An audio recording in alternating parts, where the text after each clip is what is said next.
Hello नमस्कार भाई सभी को ऑल टाइम टॉपर्स के डिजिटल प्लेटफॉर्म पे आप सभी का स्वागत है। तो कैसे हो भाई सभी, आशा करता हूँ अच्छे होंगे, स्वस्थ होंगे, मस्त होंगे। तो इसी के साथ में दोस्तों आज नई यूनिट की शुरुआत करते हैं। तो अपनी यूनिट जो नंबर 3 है भाई, आज स्टार्ट करेंगे अपन उसको। ठीक है, तो भाई यूनिट नंबर 3 यहाँ में जिसमें देखो अपना चैप्टर जो है यानी कि यूनिट 3 का नाम है शिक्षण तथा अधिगम में दोस्तों आकलन की भूमिका। आकलन यानी कि दोस्तों अपना मूल्यांकन, अपना परीक्षण, अपना टेस्ट। तो उस टेस्ट की क्या भूमिका होती है। ठीक है, यानी कि शिक्षण यानी कि जो टीचर पढ़ा रहा है उस टीचर के पढ़ाने की परीक्षा, और दोस्तों अपना जो स्टूडेंट है उस स्टूडेंट की पढ़ने की परीक्षा, दोनों की यहाँ पर बात हो रही है। किसकी? दोनों की बात हो रही है। तो दोनों का क्या हो रहा है? मूल्यांकन हो रहा है भाई। किससे होगा मूल्यांकन? तो उस मूल्यांकन का यहाँ पर अपन बात करेंगे। क्या है मूल्यांकन का अर्थ, यानी कि दोस्तों क्या उसकी परिभाषाएं हैं, किन किन विद्वानों ने उसकी क्या क्या परिभाषाएं दी हैं, क्या उपयोगिता है मूल्यांकन की हमारे जीवन में, हमारे शैक्षणिक जो दोस्तों अपना शैक्षणिक जो जीवन है जिसमें अपन शिक्षा प्राप्त करते हैं विद्यालय के अंदर, तो उसमें जो मूल्यांकन होता है उसका क्या अर्थ है, क्या उसकी परिभाषाएं हैं, क्या इसकी उपयोगिता है, क्यों जरूरी है मूल्यांकन, क्यों जरूरी है मापन। तो इसके बारे में दोस्तों अपन पढ़ेंगे, समझे। यानी कि जो टेस्ट लग रहे हैं अपन दोस्तों, प्रथम test, second test, third test, क्या मूल्यांकन है भाई, क्या इसकी भूमिका है। ठीक है, ये सारी चीजें अपन को पढ़नी है यहाँ पर। ठीक है, ये सारी चीजें दोस्तों अपन को यहाँ पर पढ़नी है थोड़ी सी। तो आपको यहाँ पर थोड़ा सा दिमाग में ये रखते हुए चलना है कि हमको क्या पढ़ना है, मूल्यांकन पढ़ना है भाई। ठीक है, क्या पढ़ना है? मूल्यांकन पढ़ना है। तो शुरुआत करें भाई। देखो अपनी पहले से जो से पहले सेकंड यूनिट जो है वो खत्म हो चुकी है हमारी, जिसमें दोस्तों अपन ने इससे जो पहली क्लास थी उसमें खत्म किया था दोस्तों जो मंदबुद्धि वाले, जो या कह सकते हैं थोड़ा सा स्लो, समझने में थोड़ा सा स्लो होते हैं, स्पीड जिनकी स्लो होती है दोस्तों, उन स्टूडेंट्स के बारे में देखा था। उनका क्या उनका अर्थ होता है मंदबुद्धि बालक, यानी कि उनकी कैसे पहचान कर सकते हैं दोस्तों, कैसे उनके लिए उपाय कर सकते हैं। ठीक है, जिससे कि वो सीखने में अच्छी तरह से सक्षम हो पाए एक सामान्य बालक की तरह। ठीक है, इसके बाद दोस्तों अपन आगे चलते हैं यहाँ पर, और आगे अपना जो नई यूनिट है यानी कि शिक्षण तथा अधिगम में, यानी कि अधिगम यानी कि दोस्तों जो सीखना होता है, अपना सीखने की जो प्रक्रिया है, उस सीखने की प्रक्रिया और जो पढ़ाने की प्रक्रिया है उसमें दोस्तों क्या अधिगम यानी कि किसका अर्थ दोस्तों? आकलन की भूमिका। आकलन यानी कि मूल्यांकन की भूमिका के बारे में चलें आगे। तो भाई देखो इसमें अपना मूल्यांकन का सबसे पहले आता है क्या अर्थ, क्या होता है मूल्यांकन का अर्थ। मैंने आपको समझाया, हमारा टेस्ट हो रहा है। अब वो टेस्ट यानी कि उस टेस्ट से हमारे दोस्तों क्या हमारी परफॉर्मेंस रहती है, उसके बाद हम अपने आप में क्या चेंज करते हैं, अपने व्यवहार में क्या चेंज करते हैं। यानी कि दोस्तों मूल्यांकन हमारे जीवन में हमारे खुद का भी हो सकता है, वो तो विद्यालय में होता है, लेकिन एक खुद का भी हो सकता है। लेकिन यहाँ पर अपन स्टूडेंट के बारे में देखेंगे, एक टीचर के बारे में देखेंगे। तो मूल्यांकन दोस्तों जो कि एक परीक्षा लगने के बाद, एक परीक्षण लगने के बाद उसमें क्या परिवर्तन आता है। यानी कि ऐसा नहीं है कि टेस्ट लगना ही एक मूल्यांकन है, उस टेस्ट के बाद, उस परीक्षण के बाद दोस्तों जो परिवर्तन होता है वही मूल्यांकन है। तो मूल्यांकन से अभिप्राय उस प्रक्रिया से है दोस्तों जिसके द्वारा यह ज्ञात किया जाता है कि पाठ्यक्रम जो है दोस्तों उसके लिए निर्धारित, पाठ्यक्रम के लिए निर्धारित जो शैक्षिक उद्देश्य है उन शैक्षिक उद्देश्यों की प्राप्ति किस सीमा तक हुई है। यानी कि शैक्षिक उद्देश्य क्या होते हैं दोस्तों? शैक्षिक उद्देश्य क्या है कि जो विद्यार्थी विद्यालय में पढ़ रहा है, किसी भी क्लास के अंदर किसी भी स्तर का विद्यार्थी है, उसको दोस्तों उसके जीवन में सफल बनाना। इस विद्यालय से क्या करना है? इस विद्यालय से ये विद्यार्थी एक सामाजिक, एक दोस्तों एक अच्छा इंसान बन करके निकले यहाँ से। ठीक है, एक रोजगार उन्मुख इंसान बन करके निकले यहाँ से। तो ऐसा एक उद्देश्य प्राप्त इंसान बन करके निकले दोस्तों, गोल यानी कि जिसका कुछ गोल हो। तो यहाँ पर दोस्तों शैक्षिक उद्देश्यों की प्राप्ति किस सीमा तक हुई है, यानी कि मूल्यांकन से, उस मूल्यांकन क्यों किया जाता है कि वो अपने उद्देश्य तक पहुंचा किस तरह से, नहीं पहुंचाया। फिर इसके अंतर्गत विद्यार्थियों की दोस्तों प्रगति, उनकी उपलब्धि, उनका व्यवहार तथा उनकी सीखने की जो प्रक्रिया है उसका व्यवस्थित रूप से अध्ययन किया जाता है। आई बात समझ में? यहाँ तक मूल्यांकन शब्द का अर्थ परीक्षण एवं मापन से कहीं अधिक व्यापक है दोस्तों। क्या देखो यहाँ पर लिख रहा है कि परीक्षण और मापन, मापन और परीक्षण तो दोस्तों एक टेस्ट हो गए, एक परीक्षा हो गई जिसमें दोस्तों अपन ने क्या पढ़ा था, क्या नहीं पढ़ा था, वहां पर अपना रिजल्ट आएगा। लेकिन उस रिजल्ट के बाद जो भूमिका होती है वो होता है मूल्यांकन।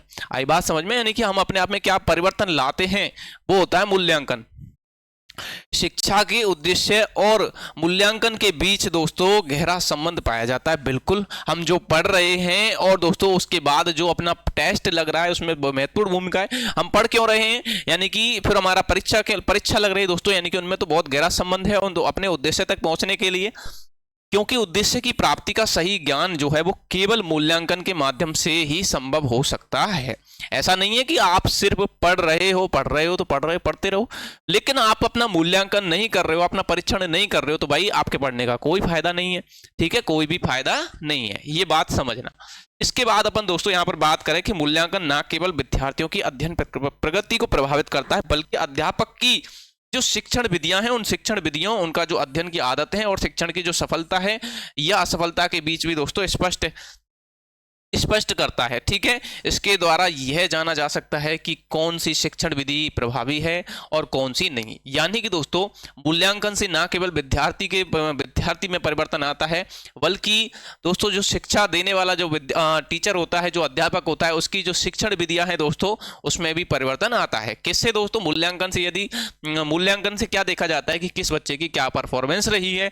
अब वहां पर देखा जाता है कि किसी बच्चे की यदि अच्छी परफॉर्मेंस रही, यानी कि टीचर अच्छा पढ़ाता है, टीचर अच्छा पढ़ाता है, उसका पढ़ाने का तरीका अच्छा है, मूल्यांकन टेस्ट लेने का तरीका अच्छा है, अच्छा टेस्ट बनाता है, यानी कि वो अपना अच्छा कर रहा है वहां पर, यानी कि वो जितना अच्छा कर रहा है और उससे अच्छा करने की कोशिश करेगा। एक दोस्तों जो टीचर पढ़ा रहा है उसमें दोस्तों कमी है, उसका रिजल्ट अच्छा नहीं आ रहा है।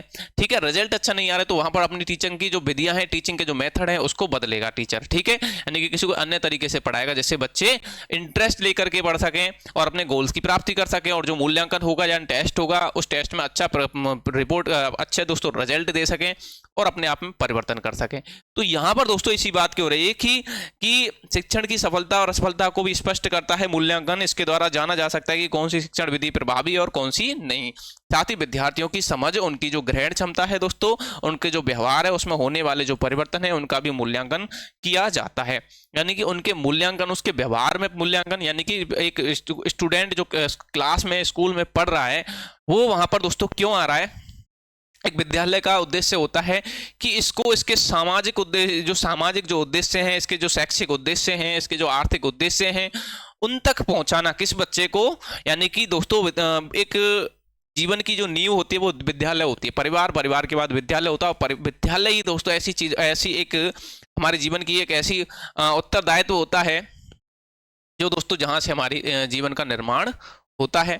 अब वहां पर दोस्तों इसकी बात करें अपन, मूल्यांकन के अर्थ की तो बात हो गई, यहाँ पर क्या अपना मूल्यांकन होता है। अब यहाँ पर मूल्यांकन की क्या परिभाषाएं होती हैं दोस्तों, तो परिभाषाएं देखो। तो क्यूलेन एवं हाना के अनुसार, दोस्तों एक विद्वान है जिनका नाम है क्यूलेन एवं हाना। तो क्यूलेन एवं हाना क्या कहते हैं कि मूल्यांकन वह प्रक्रिया है जिसके द्वारा विद्यालय में प्रगति कर रहे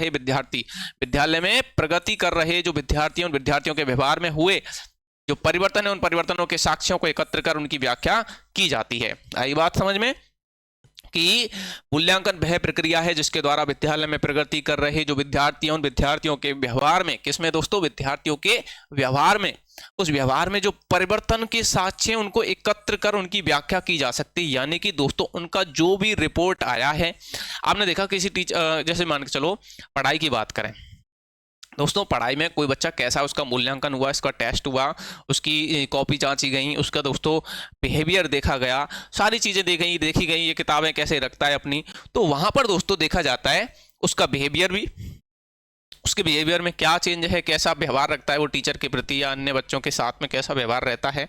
अगर गलत रहता है तो दोस्तों उसको समझाया जाता है, वो कुछ थोड़ा सा उद्दंडी होता है तो उसको समझाया जाता है और उसका मूल्यांकन किया जाता है, टेस्ट लिया जाता है। ठीक है, अब टेस्ट में दोस्तों, टेस्ट के बाद दोस्तों उसमें जैसे कि हमारे परीक्षा में नंबर कैसे आते हैं वो भी डिसाइड करते हैं ना, या हमारे रिपोर्ट कार्ड में जो नंबर आते हैं वो हमारी पढ़ाई को डिसाइड करते हैं।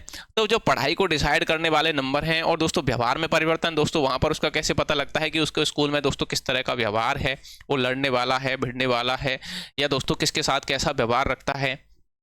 वहाँ पर दोस्तों टीचर वो अपने आप डिसाइड कर लेते हैं किस तरह का बालक है, तो वो मूल्यांकन करते हैं इस तरह से। ठीक है, कि ये बच्चा कैसा है, ये बच्चा कैसा है। तो वहाँ पर दोस्तों मूल्यांकन से उसमें क्या बाद में परिवर्तन आएगा, ऐसा तो है नहीं है कि बच्चा कोई उद्दंड है तो वो सुधर सकता है। तो मूल्यांकन क्या करता है, मूल्यांकन ही वहाँ पर उसकी सुधार की प्रक्रिया होती है।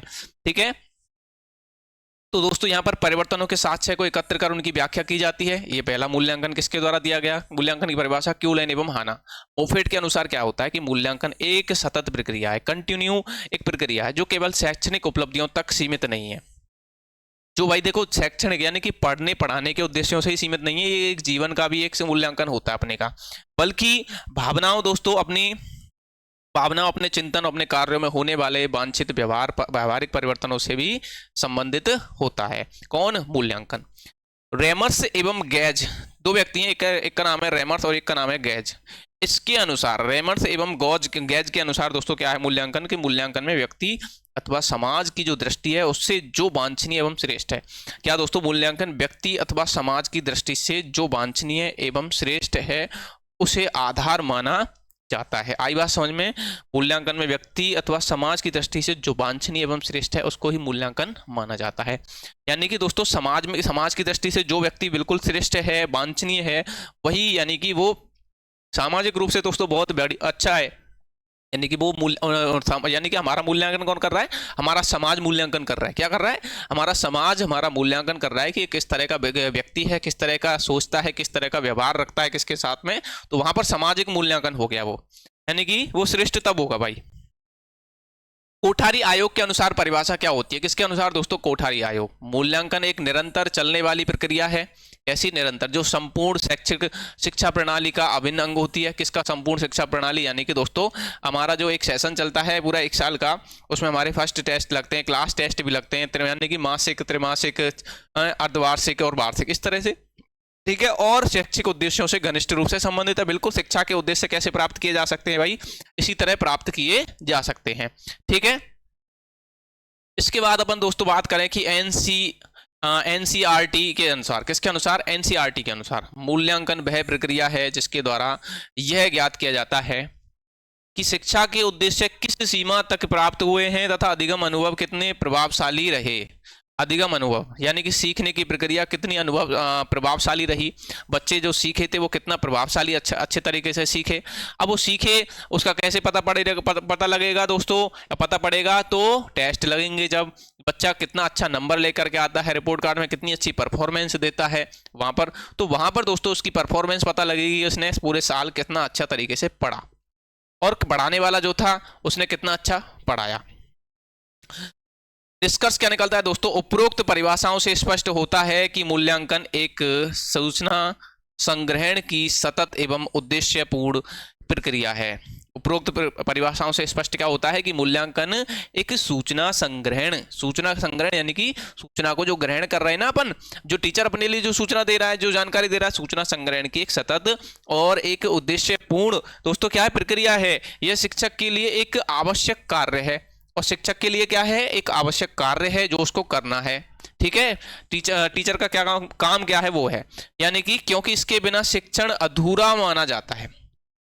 बिल्कुल भाई, ठीक है। मूल्यांकन के माध्यम से यह जाना जा सकता है कि छात्रों के व्यवहार में वांछित परिवर्तन हुआ है। छात्रों के व्यवहार में वांछित परिवर्तन हुआ, यानी कि टीचर के पढ़ाने से, टीचर के समझाने से, जो टेस्ट में जो नंबर आए उसके बाद दोस्तों टीचर ने बच्चे को समझाया, बेटा इस तरह पढ़ना है, रिपोर्ट कार्ड में परफॉर्मेंस अच्छी नहीं आ रही है, ठीक है, इस तरह से तुमको पढ़ाई करनी है, तो बच्चा वहां पर दोस्तों फिर क्या करता है? मेहनत करता है। तो यानी कि अब उसमें परिवर्तन आया। अब परिवर्तन आया तो यानी कि यही दोस्तों मूल्यांकन का अर्थ हुआ। उसका इसका अर्थ हुआ, मूल्यांकन का अर्थ हुआ, यानी कि परीक्षण के बाद में अपने आप में क्या परिवर्तन आता है। ठीक है, अतः मूल्यांकन शिक्षा प्रक्रिया का एक अनिवार्य और दोस्तों एक महत्वपूर्ण क्या होता है? अंग होता है। तो मूल्यांकन शिक्षा प्रक्रिया का क्या है? एक अनिवार्य और एक महत्वपूर्ण अंग है।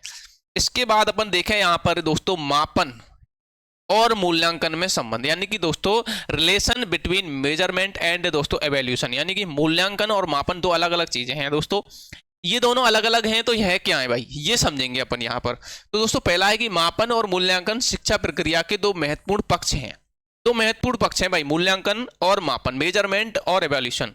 ठीक है, एक दूसरे से गहराई से जुड़े हुए हैं, परंतु दोनों का अर्थ बिल्कुल अलग अलग है, यानी कि समान नहीं है। मूल्यांकन और मापन दोनों अलग अलग हैं, दोनों ठीक है, क्या है? दोनों अलग अलग हैं दोस्तों, जो कि शिक्षा प्रक्रिया के महत्वपूर्ण पक्ष हैं दोनों की। तो मापन क्या होता है भाई? देखो, मापन वह प्रक्रिया है दोस्तों जिसके द्वारा किसी गुण, क्या गुण, उसकी क्षमता यानी कि कैपेसिटी, और दोस्तों उसकी जो उपलब्धियां हैं उनको संख्यात्मक रूप में व्यक्त किया जाता है।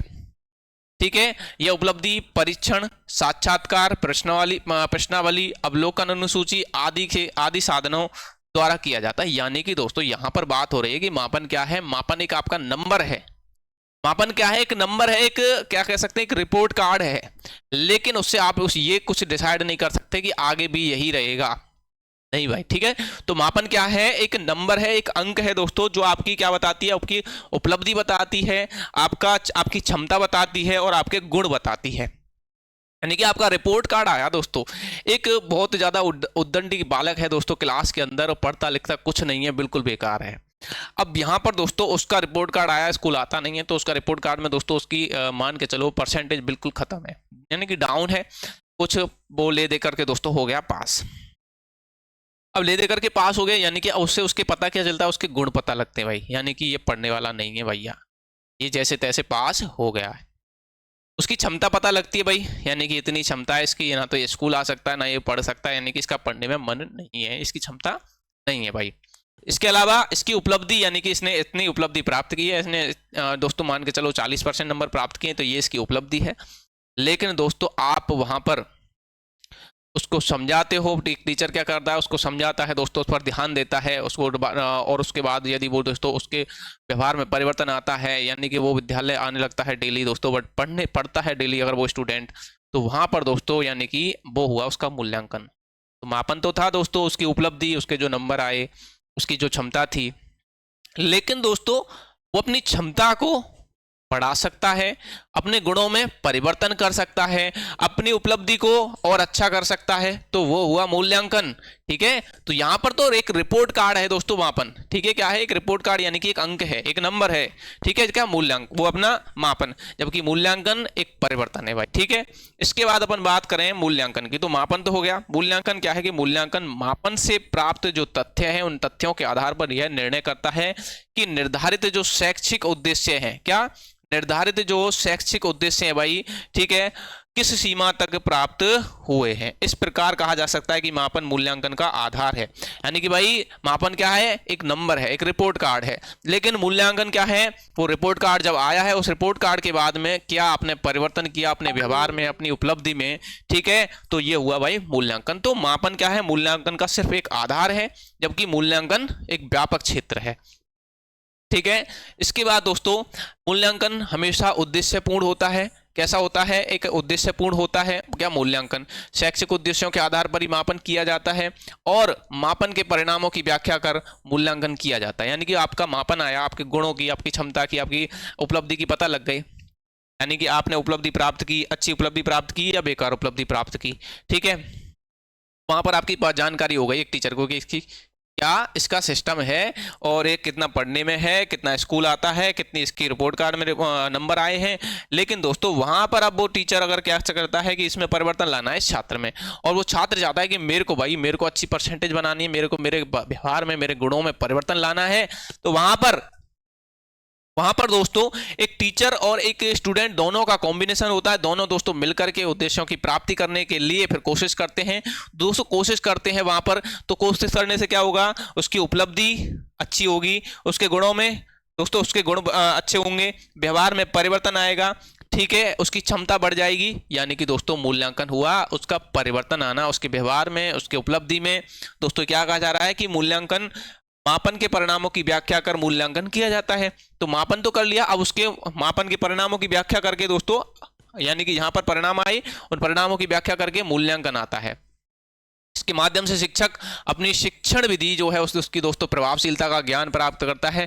टीचर को भी पता लगता है कि भाई मेरे पढ़ाने में कहाँ दिक्कत आई है, ये बच्चा नहीं समझ पा रहा है, या कुछ बच्चे नहीं समझ पा रहे हैं, इनके रिपोर्ट कार्ड बहुत बिल्कुल, इनकी जो नंबर्स हैं बिल्कुल डाउन आए हैं भाई, ठीक है। तो वहाँ पर दोस्तों शिक्षक की जो शिक्षण विधि और इसकी जो प्रभावशीलता है उसमें ज्ञान प्राप्त करता है तथा आवश्यक सुधार करता है। चूंकि विकास जो है दोस्तों एक निरंतर चलने वाली प्रक्रिया है, यानी कि जो डेवलपमेंट है एक निरंतर चलने वाली क्या है? प्रक्रिया है, विकास, ठीक है। इसलिए मापन के साधन और परीक्षा प्रणाली भी गतिशील होनी चाहिए। मापन के दोस्तों साधन और जो परीक्षा प्रणाली है वो कैसी होनी चाहिए? गतिशील होनी चाहिए। मूल्यांकन करते समय केवल शैक्षणिक उपलब्धि ही नहीं बल्कि छात्रों के संपूर्ण व्यवहार, उनकी रुचि, उनकी अभिवृत्ति और व्यक्तित्व को ध्यान में रखते हुए दोस्तों क्या बात हो रही है यहाँ पर कि मूल्यांकन करते समय केवल शैक्षणिक उपलब्धि को नहीं है कि शिक्षा में ही दोस्तों वो क्या कह सकते हैं वो नंबर्स पर ही ध्यान रहे, नहीं, बल्कि छात्रों के दोस्तों संपूर्ण व्यवहार में, उनकी इंटरेस्ट में, उनकी अभिवृत्ति में, उनके व्यक्तित्व में, उस व्यक्तित्व को ध्यान में रख करके दोस्तों आवश्यक है। अतः जिस विषय का मूल्यांकन किया जाए उसके सभी पहलुओं का मापन किया जाना चाहिए। आई बात समझ में कि जिस विषय का मूल्यांकन किया जाए उसके सभी पहलुओं का मापन किया जाना चाहिए। मैथ में दोस्तों आप कोई मैथ का विषय पढ़ रहे हो तो मैथ के विषय में दोस्तों क्या करना है, विषय का मूल्यांकन करना है पूरे का, लेकिन उसके सभी पहलुओं का, उसकी जितनी भी एक्सरसाइज हैं, जितनी भी प्रश्नावलियां हैं, उन सभी प्रश्नावलियों का आपको मापन करना है। यानी कि सबके सबसे क्वेश्चन आएंगे, सारे चैप्टर से क्वेश्चन आएंगे, तो सारे चैप्टर से क्वेश्चन आएंगे तो वहां पर आप कितनी कौन सी चैप्टर से कितना अच्छा नंबर प्रदर्शन लेकर के आते हो। किसी चैप्टर में आप दोस्तों कोई सवाल बिल्कुल नहीं करके आओगे, ऐसा तो नहीं है कि आप सारे सवाल कराओगे। तो वहां पर दोस्तों आपको जो सवाल आएंगे वहां पर पता लगेगी आप किस प्रश्नावली से, किस एक्सरसाइज से कितना अच्छा प्रदर्शन कर पाते हो या किसी को बिल्कुल छोड़ देते हो। ठीक है, तो ये बात होती है दोस्तों यहां पर। ठीक है, अब आगे चलिए, देखो आगे क्या कहता है दोस्तों, मापन और मूल्यांकन में अंतर देखते हैं अपन, किसमें, difference between measurement and evolution. तो दोस्तों अक्सर मापन और मूल्यांकन को एक ही अर्थ में प्रयोग कर लिया जाता है, लेकिन जबकि दोनों में अंतर स्पष्ट है। ठीक है, मापन और मूल्यांकन मैंने जैसे समझाया था तुमको, मापन एक नंबर है, मूल्यांकन एक व्यापक है। राइट स्टोन के अनुसार दोस्तों मापन विषय वस्तु के किसी एक पहलू की जानकारी देता है। मापन क्या करता है, किसी विषय वस्तु के किसी एक पहलू की जानकारी देता है, बिल्कुल सही बात है। जबकि मूल्यांकन संपूर्ण स्थिति का ज्ञान कराता है। जैसे दोस्तों मैंने अभी बताया था कि दोस्तों यहां पर एक मैथ का विषय है, दोस्तों मैथ का विषय है, उस मैथ के विषय में दोस्तों बहुत सारे चैप्टर्स हैं। ठीक है, बहुत सारे चैप्टर्स हुए। इस चैप्टर अब दोस्तों यहाँ पर मैथ का टेस्ट लगता है, उस टेस्ट में आपके दोस्तों उस टेस्ट में आपके नंबर आते हैं दोस्तों। 60 नंबर का टेस्ट लगा था, उस 60 नंबर के टेस्ट में दोस्तों आपके नंबर आते हैं, मान के चलिए 40, कितने, 40 मार्क्स आते हैं दोस्तों आपके। अब 40 मार्क्स आते हैं दोस्तों, यहाँ पर कितनी एक्सरसाइज थी, 10 एक्सरसाइज थी। कितनी एक्सरसाइज थी कि 10 एक्सरसाइज थी दोस्तों, आप मान सकते हो 15 एक्सरसाइज थी। और 15 एक्सरसाइज से क्वेश्चन आएंगे, यानी कि सारी प्रश्नावलियों से प्रश्न आएंगे, किसी से 2 प्रश्न आएंगे, किसी से 3 प्रश्न आएंगे, जैसे भी है। अब दोस्तों वहां पर यह देखा जाएगा, यहाँ पर मापन से क्या पता लगेगा, मापन से तो ये पता लगेगा कि आप किस एक्सरसाइज में कितने प्रश्न करके आते हो। उस टेस्ट में जब थोड़ा सा अंदर जाएंगे देखेंगे कि बंदे की स्थिति देखते हो आप, एक टीचर क्या देखता है कि इसकी कमजोरी कहाँ पर है, एक किस चैप्टर में कमजोर है, किस चैप्टर के अंदर कौन सा विद्यार्थी कमजोर है भाई। तो वहां पर दोस्तों उसका मूल्यांकन कैसे होगा, टेस्ट में देखेगा दोस्तों, इसने इस प्रश्नावली से 2 प्रश्न आए थे, इसने इसमें 1 भी नहीं किया, यहाँ पर 3 आए थे, इसने इसमें तीनों कर दिए, इसमें 4 आए थे, इसने सिर्फ 2 किए हैं। तो वहां पर दोस्तों उसकी क्या पता लगता है कि यार इसकी कमजोरी कहाँ पर है। ठीक है, ये हो गया दोस्तों मापन। पूरे विषय का टेस्ट लगा, पूरे विषय का टेस्ट लगा यहाँ पर, तो भाई यहाँ पर 60 में से 40 नंबर आए, यहाँ पर ये पूरा मूल्यांकन निकल करके आया, उसका क्या निकल कर आया, पूरा मूल्यांकन निकल करके आया। अब उस मूल्यांकन के आधार पर उसमें क्या परिवर्तन करना है दोस्तों, क्या उसमें परिवर्तन करना है। ठीक है, तो ये दोनों अर्थ अलग अलग हो जाते हैं भाई थोड़े से। इसके बाद अपन बात करते हैं यहाँ पर कि मापन और मूल्यांकन जो है दोनों में अंतर क्या है, मापन और मूल्यांकन में क्या अंतर है। तो दोनों में देखो अंतर, ये तो मापन हो गया यानी कि मेजरमेंट हो गया, ये मूल्यांकन हो गया यानी कि वैल्यूएशन हो गया। तो देखो मापन में अंक दिए जाते हैं, क्या दिए जाते हैं, मापन में सिर्फ अंक दिए जाते हैं। बिल्कुल, उत्तर पुस्तिका को जांच कर उनमें अंक देना ही क्या कहलाता है, मापन कहलाता है। देखो मूल्यांकन का है, अंक देने के बाद उनका अर्थ निकालना, निर्णय करना मूल्यांकन कहलाता है। बेटा तू पास है, तू फेल है, और तेरे में क्या परिवर्तन करने हैं, तेरे को आगे क्या करना है, ठीक है, किस तरह तेरे नंबर बढ़ेंगे, किस तरह तेरे को व्यवहार में परिवर्तन करना है, उसको समझा देना। उसके बाद दोस्तों उसके बाद दोबारा से उसकी उपलब्धियों को गिनना, यही मूल्यांकन होता है। जबकि एक नंबर दे देना ही क्या है, मापन होता है। मापन का क्षेत्र बिल्कुल सीमित होता है, लिमिटेड होता है, जबकि मूल्यांकन का क्षेत्र बड़ा होता है। मापन में तो आपने सिर्फ क्या दे दिया, एक रिपोर्ट कार्ड दे दिया, जबकि मूल्यांकन में अभी आगे काम करना है, अभी परिवर्तन करना है। ठीक है, मापन के लिए समय निर्धारण किया जाता है, समय का निर्धारण किससे किया जाता है, मापन से किया जाता है। जबकि दोस्तों मूल्यांकन एक निरंतर चलने वाली क्या होती है, प्रक्रिया होती है। क्या, जो मूल्यांकन होती है एक निरंतर चलने वाली क्या होती है, प्रक्रिया है। मापन के आधार पर भविष्यवाणी सार्थक रूप में नहीं की जा सकती। भाई क्या आप मापन से भविष्यवाणी कर सकते हो बेटा? ये तो बेकार स्टूडेंट है, इसका कुछ नहीं होगा। भाई इस साल उसके नंबर बिल्कुल बेकार आए, ये थोड़ी है कि अगले साल भी उसके नंबर बिल्कुल बेकार आएंगे। नहीं भाई, वो परिवर्तन कर सकता है, अपने रिजल्ट में सुधार कर सकता है, अपने आप में परिवर्तन कर सकता है। तो मूल्यांकन के आधार पर भविष्यवाणी सार्थकता के साथ की जा सकती है। हाँ, मूल्यांकन के आधार पर की जा सकती है, लेकिन मापन के आधार पर नहीं की जा सकती है। ठीक है, मूल्यांकन के आधार पर यानी कि दोस्तों एक विद्यार्थी के नंबर आए, उसके आधार पर आपने मापन कर लिया, लेकिन उसके बाद उसमें जो परिवर्तन आया, वो परिवर्तन दोस्तों कितने अधिक प्रभावी होते हैं या नहीं होते हैं, उनके आधार पर आप मूल्यांकन के आधार पर उसकी भविष्यवाणी कर सकते हो। मापन एक साधन होता है। क्या होता है? साधन, जबकि मूल्यांकन एक साध्य होता है। बिल्कुल सही बात है। ठीक है, मापन में अधिक धन और दोस्तों समय की आवश्यकता नहीं होती है, मापन में तो नहीं होती है, जबकि मूल्यांकन जो होता है उसमें धन और समय दोनों की अधिक आवश्यकता होती है। भाई टाइम लगेगा, यानी कि रिपोर्ट कार्ड आया, टाइम लगेगा आप तेरे को अपने आप में परिवर्तन करने के लिए, टाइम लगेगा। मापन विषय की पाठ्य सामग्री पर आधारित होता है। विषय की सामग्री पर आधारित होता है, बिल्कुल दोस्तों। मूल्यांकन विषय के उद्देश्यों पर आधारित होता है, गोल्स पर आधारित होता है। कौन? मूल्यांकन। मापन के आधार पर, किसके आधार पर दोस्तों? मापन के आधार पर किसी छात्र के व्यक्तित्व के संबंध में निश्चित धारणा नहीं बनाई जा सकती। मापन के आधार पर किसी छात्र के व्यक्तित्व के संबंध में निश्चित धारणा नहीं बनाई जा सकती है दोस्तों। ठीक है, जबकि मूल्यांकन के आधार पर किसी छात्र के बारे में निश्चित धारणा बनाने की सुविधा होती है। समझ में आई बात? मैंने अभी समझाया, मापन हुआ, टेस्ट में नंबर आए, उसके आधार पर आप क्या पता लगा सकते हो कि इसकी स्थिति ऐसी रहेगी? नहीं भाई, नहीं लगा सकते हो। ठीक है, लेकिन मूल्यांकन हुआ, टेस्ट में नंबर कम आए, सब कुछ हुआ दोस्तों, उसके बाद परिवर्तन हुआ या नहीं हुआ, एक साल और दी, समय लगाया, धन लगाया दोबारा से दोस्तों, तब भी परिवर्तन नहीं आता है, तब वहां पर दोस्तों आपको थोड़ा सा जो है, जब आपको पता लगेगा कि जब आप एक टीचर भविष्यवाणी कर सकता है कि भाई छोड़ दे, नहीं होगा कुछ भी, तब दोस्तों जहां पर, लेकिन वो भी दोस्तों परिवर्तन के अनुसार, समय के अनुसार कितना टाइम देता है। मूल्यांकन के उद्देश्य, ऑब्जेक्टिव ऑफ एवोल्यूशन, यानी कि दोस्तों क्या उद्देश्य होते हैं मूल्यांकन के, क्या गोल्स होते हैं मूल्यांकन के। शिक्षा का मुख्य उद्देश्य बालक के शारीरिक, उसके मानसिक, उसके सामाजिक और भावनात्मक विकास को सुनिश्चित करना है। शिक्षा का मुख्य उद्देश्य क्या होता है? बालक का शारीरिक यानी कि हेल्थ, बालक के मानसिक यानी कि मेंटल हेल्थ, उसके सामाजिक यानी कि सोशल और भावनात्मक विकास को दोस्तों विकसित और सुनिश्चित करना है। प्रत्येक बालक की रुचि यानी कि इंटरेस्ट, उसकी योग्यता, एबिलिटी और उसकी क्षमता यानी कि कैपेसिटी दोस्तों अलग अलग होती है। बिल्कुल, हमारी एबिलिटी, हमारी कैपेसिटी दोस्तों बहुत अलग अलग होती है हर व्यक्ति की। ठीक है, उसका इंटरेस्ट अलग अलग होता है। इसके लिए विकास में भी असमानताएं पाई जाती हैं। किसमें? विकास जो है, डेवलपमेंट जो है, उसमें भी असमानताएं पाई जाती हैं। किसी व्यक्ति का विकास बहुत अच्छा हुआ है, किसी का नहीं हो रहा है, डेवलपमेंट अच्छा नहीं हो रहा है। ठीक है, इन विभिन्नताओं को समझने और दोस्तों उनके अनुसार शिक्षा प्रदान करने के लिए मूल्यांकन बहुत आवश्यक होता है। ठीक है, मूल्यांकन के उद्देश्य की जानकारी से शिक्षक और अभिभावक दोनों बालक को बेहतर रूप समझ सकते हैं, बेहतर रूप को समझ सकते हैं। क्या बात है रे दोस्तों कि मूल्यांकन के उद्देश्य की जानकारी से शिक्षक और अभिभावक दोनों बालक को बेहतर रूप से समझ सकते हैं। ठीक है, दोनों क्या समझ सकते हैं? बेहतर समझ सकते हैं। बिल्कुल भाई, देखो मूल्यांकन के उद्देश्य क्या है, प्रमुख जो उद्देश्य हैं वो, पहला है दोस्तों कि मूल्यांकन जो है उसके द्वारा शिक्षक और विद्यार्थी भविष्य की शैक्षणिक योजना बना सकते हैं। क्या दोस्तों? भविष्य की शैक्षणिक योजनाएं बना सकते हैं।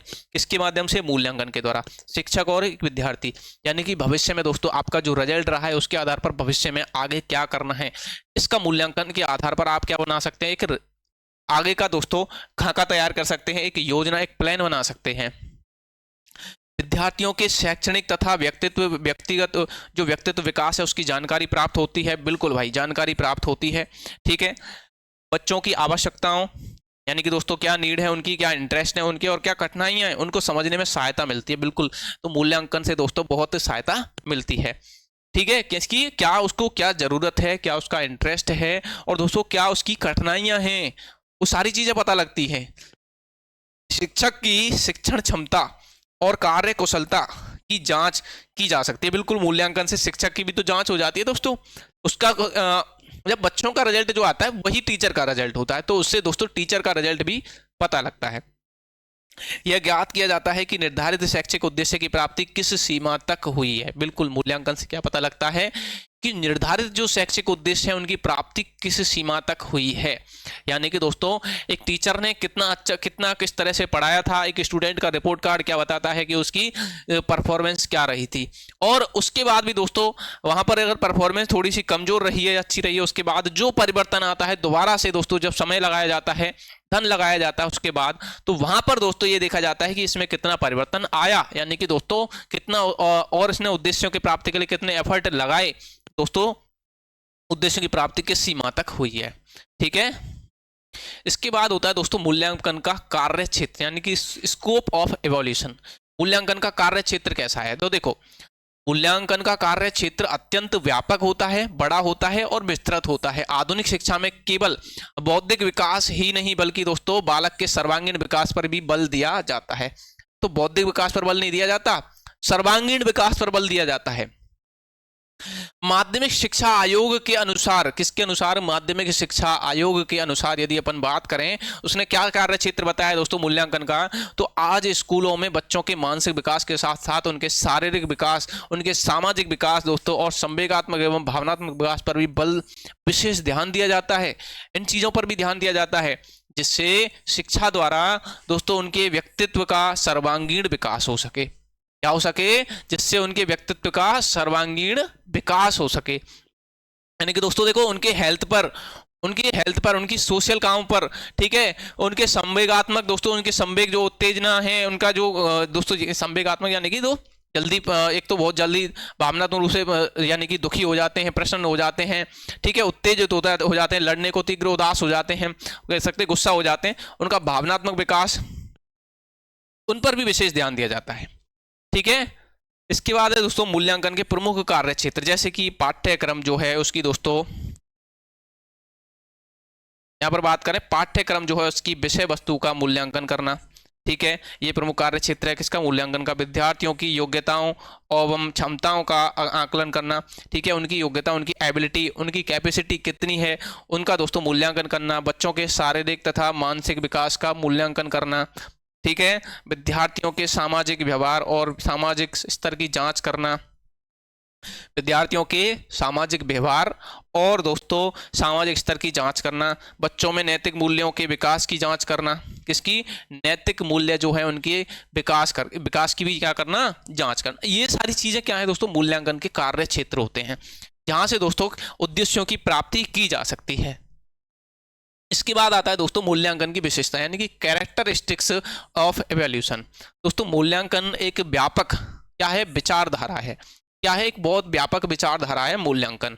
ठीक है, जिसमें शिक्षा के शैक्षणिक एवं अशैक्षणिक दोनों पक्षों का समावेश होता है। ऐसा नहीं है कि शैक्षिक उद्देश्य ही प्राप्त होते हैं मूल्यांकन से, अशैक्षिक हमारे जीवन में भी दोस्तों मूल्यांकन होता है हमारा। ठीक है, बहुत सारे क्षेत्र में, बहुत सारी फील्ड में मूल्यांकन होता है।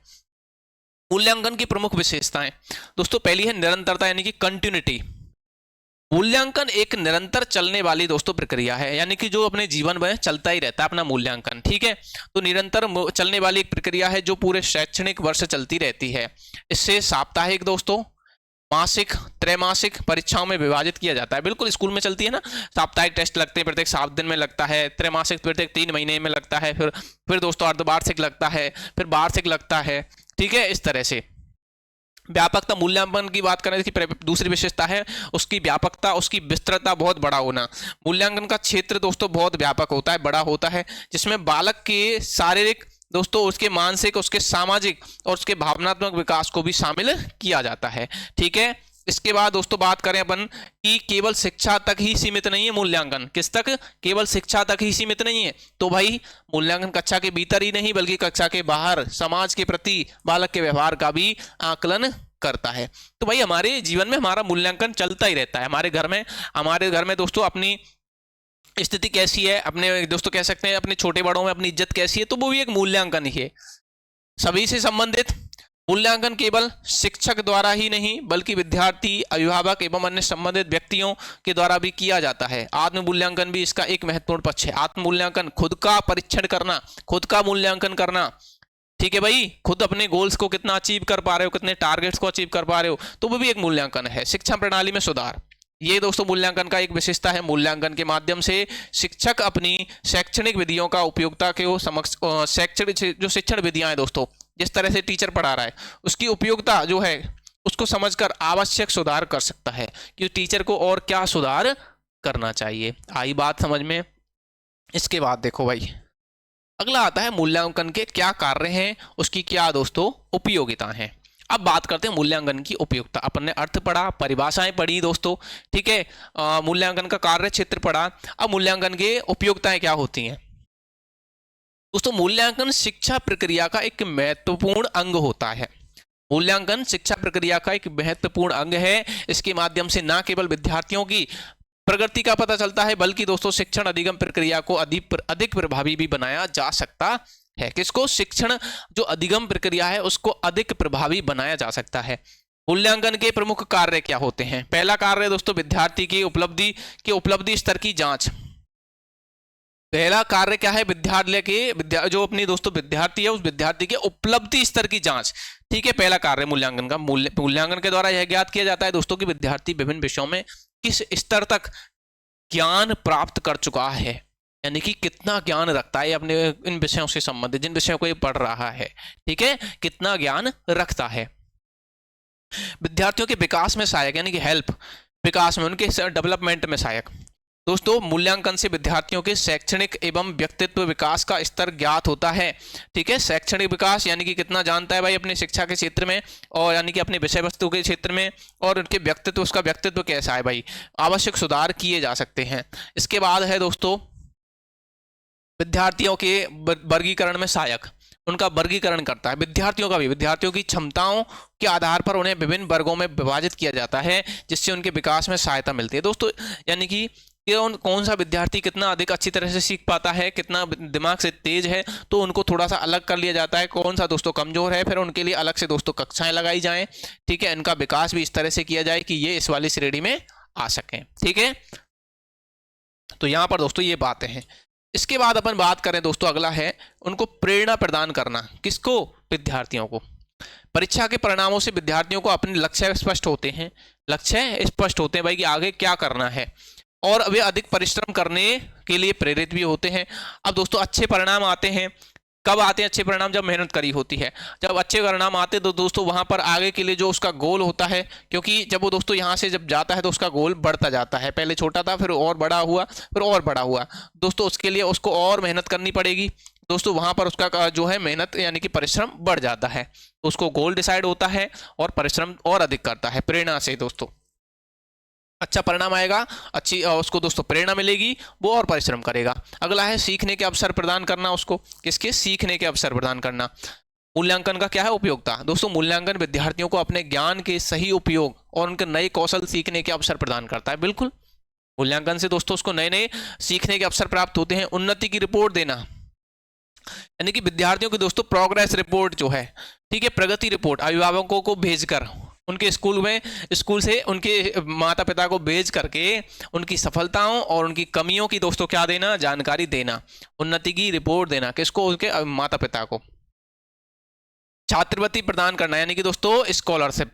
मूल्यांकन से प्राप्त अंकों के आधार पर छात्रवृत्तियां और पुरस्कार प्रदान किए जाए, जिससे दोस्तों उनको प्रेरणा मिले आगे चल करके वो अपने गोल्स को और अच्छी तरह से प्राप्त कर सकें, अपनी विषय वस्तु का ज्ञान और अच्छी तरह से प्राप्त कर सकें, ठीक है। ये दोस्तों यहाँ पर हो जाते हैं अपने मूल्यांकन की क्या उपयोगिताएं, उसके कार्य क्षेत्र, उसकी परिभाषा, उसका अर्थ। आज तो अपन ने ये पढ़े। अब आगे की क्लास जो होगी दोस्तों उसमें इससे आगे अपन पढ़ेंगे, ठीक है।